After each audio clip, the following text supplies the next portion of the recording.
पालखीच्या दर्शनासाठी पैठण येते। तर आम्ही आलेल्या ज्या समूहासोबत जेवण केलं त्या समूहाचे प्रमुख आपल्यासोबत आहेत, तर जाणून घेऊया त्यांच्यासोबत। तर मला तुमचं नाव जाणून घ्यायला आवडेल।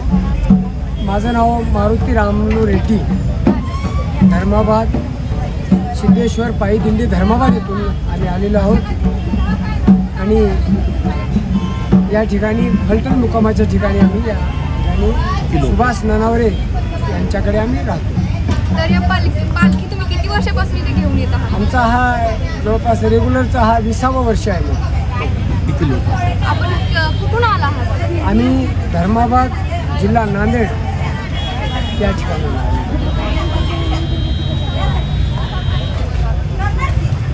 तुम्ही अन्नदान ठेवता चालू, मग या अन्नदान एवढं तुम्ही गोड अन्न पुरवता सगळ्यांना, मग हे तुम्ही भक्तीचा मसाला वापरता, हे तुम्ही कशा प्रकारे सांगा? भक्तीचा मसाला म्हणजे आम्ही काय सर्व म्हणजे अचानक आपण या ठिकाणी आलेलो आहात।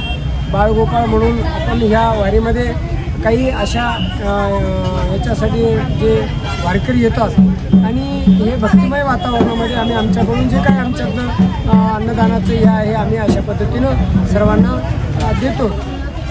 आणि आपण मुखामध्ये नाम आणि अन्नदान या गोष्टीकडे पाहता आपण एक समाजामध्ये एक चांगलं वातावरण निर्मिती व्हावी, भक्तिमय वातावरण या ठिकाणी नामाच्या गजरामध्ये आम्ही भजन कीर्तन करीत भजन म्हणत आम्ही चालत असतो, याचा आनंद आम्हाला मिळतो।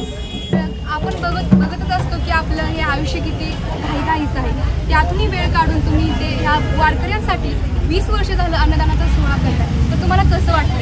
आम्हाला अगदी आनंद वाटतो ताई, जे की माऊलीने जी काही परंपरा टाकून दिली या परंपरेला जपत आम्ही वारकरी संप्रदायाचा हा मेळा चालवत असतो।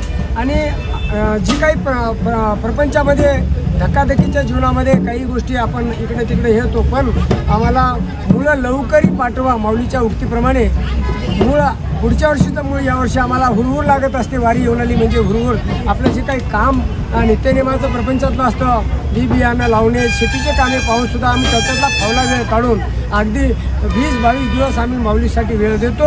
आणि आनंदामध्ये आम्हाला जी काही सेवा घडते, आम्हाला जी काही अन्नदानाचं या ठिकाणी कार्य घडते आणि असं आपण समाजसेवेतून हे करत असतो।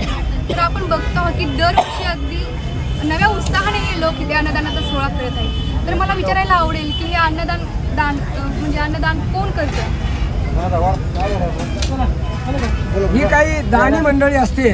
दानी मंडळी म्हणजे जी काही गावामध्ये आता आम्ही वारकरी येत असतो, आम्ही 10-5 गावातून आम्ही वारकऱ्याची निवड करत असतो आणि जे काही लोकांना अन्नदान करायचं असते मनातून की वारकऱ्यांना आपण दान केलं पाहिजे। आपल्या प्रपंचातून आपला जे काही माऊलीने जी काही वसा चालवला की आपल्या प्रपंचातला 16वा हिस्सा आपण दान केलं पाहिजे, ही परंपरा आहे। आणि त्या अनुषंगाने जे आत्मीयतेतून दान केलं पाहिजे आणि वारकऱ्याच्या मुखामध्ये 2 घास टाकले पाहिजेत, अशी जी काही या ठिकाणी परंपरा आहे, त्या परंपरेतून आम्हाला पंगती मिळत असतात।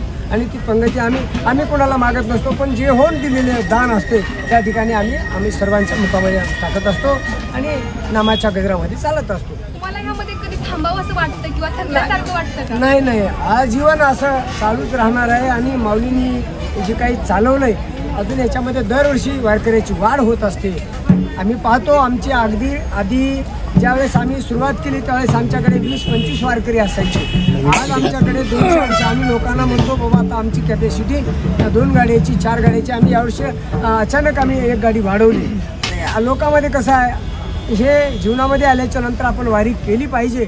तर आजोबा ही जी आजची आधुनिक पिढी बनत आहे त्यासाठी तुम्हाला या वारीच्या माध्यमातून काय संदेश द्यावा असं वाटतं? हो ताई, आता एवढा विज्ञानाच्या युगामध्ये धक्काधक्कीच्या जीवनामध्ये जरी विज्ञान किती जरी आपण प्रगती केलो, पण जीवनामध्ये केवळ शांती एका अध्यात्मामुळे एखादा परमार्थामुळे या ठिकाणी मिळते, हे मी निश्चित सांगू शकतो।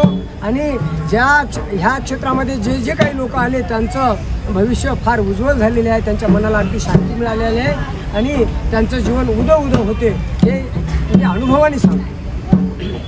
अशा माध्यमातून आपण पाहत आहोत की यांच्याकडून खूपच छान प्रकारचे जी जनसेवा आहे ती केली जाते। तर मला खूप छान वाटतं आहे की असे लोक आपल्या इथे अजूनही आहेत। व्हिडिओ जर्नलिस्ट राज करांडे याचबरोबर वसुधा सुतार व श्रीकांत बैलबळे, ज्ञानपुंज टाइम्स।